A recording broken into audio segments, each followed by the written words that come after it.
Dobrý, takže vítajte kamarádi.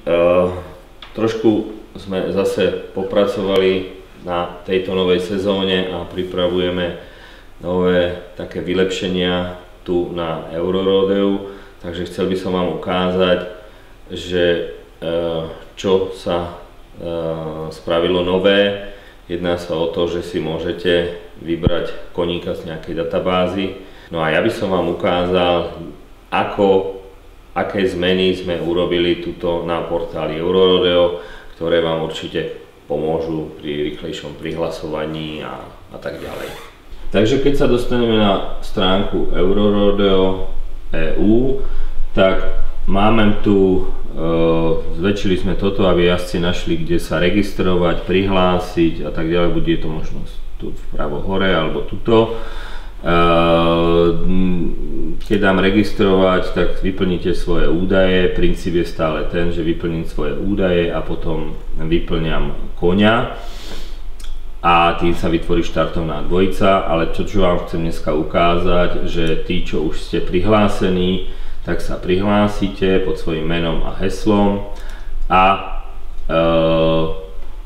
dostanete sa do svojho profilu, kde sa ho môžete meniť a doplňte nám fotku aktuálnu. My budeme doplňať nejaké fotky aj z gala večera vaše, pokiaľ s tým budete súhlasiť, aby to bolo pekné, ak ho máte. No ale to, čo vám chcem hlavne dneska ukázať, je to, že keď si požičate si nejakého koňa na závody, alebo už ten kôň je v databáze, tak ako rýchlo si ho tam pridať a vytvoriť štartovnú dvojicu. Takže napríklad ja viem, že som sa prihlásil, jazdím na týchto 4 koňoch, ale Matúš Kuzma má napríklad koňu Mia, tuto dám dohľadať a tu vidím, že sa mi zobrazili 4 kone, ktoré majú v názve nejaké slovíčko Mia. Tak ja dívam sa, aha, je to až tento posledný, takže dám vybrať a už sa mi všetko predvyplnilo o tom koni, pretože majiteľ konia vie o tom koni asi najviac. No a mne už stačí dať len uložiť a tým sa vytvorí štartovná dvojica. Ja ešte môžem túto zaškrtnúť, že chcem sa zúčastniť súťaž Kôň roka. Tu sú odkaz na pravidlá, takže dám uložiť. No a to je všetko a mám pridaného koňa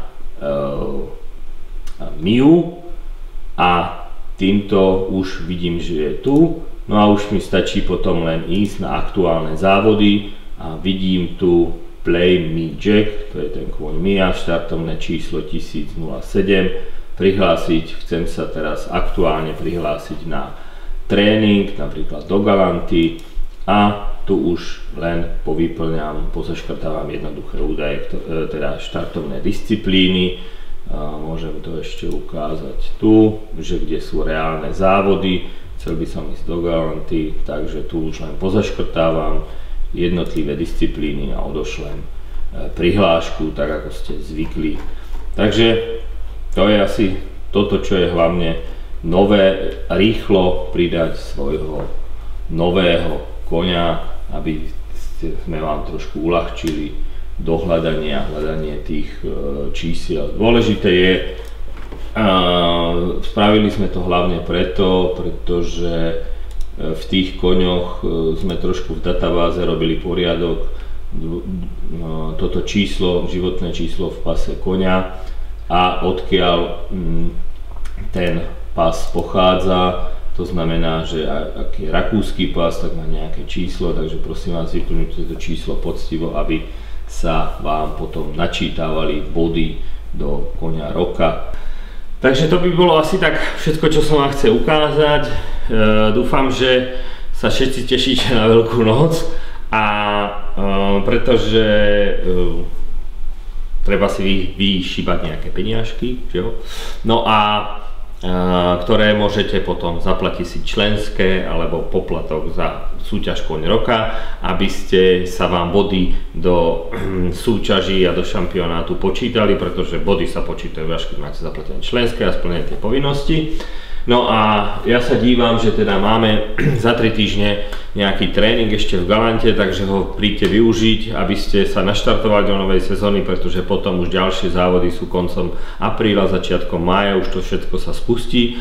No tak, aby ste dobre obstáli vo všetkých tých disciplínach, či už reiningu, drezúrkach, alebo pracovných disciplínach a tak ďalej, lase. No a aby ste sa zlepšili, takže šiby ryby, masné ryby, oblievačka je tu, ja sa teším a idem tu obliať. Mám tu len kameraman, oblejem jeho a iného tu nemám, takže idem na tie baby. Takže peknú veľkú noc vám prajem a dúfam, že v budúcej sezóne sa už uvidíme aj v aplikácii vlastne na mobile, kde budete mať štartovné listiny a to všetko bude patriť k tomu, takže to vy.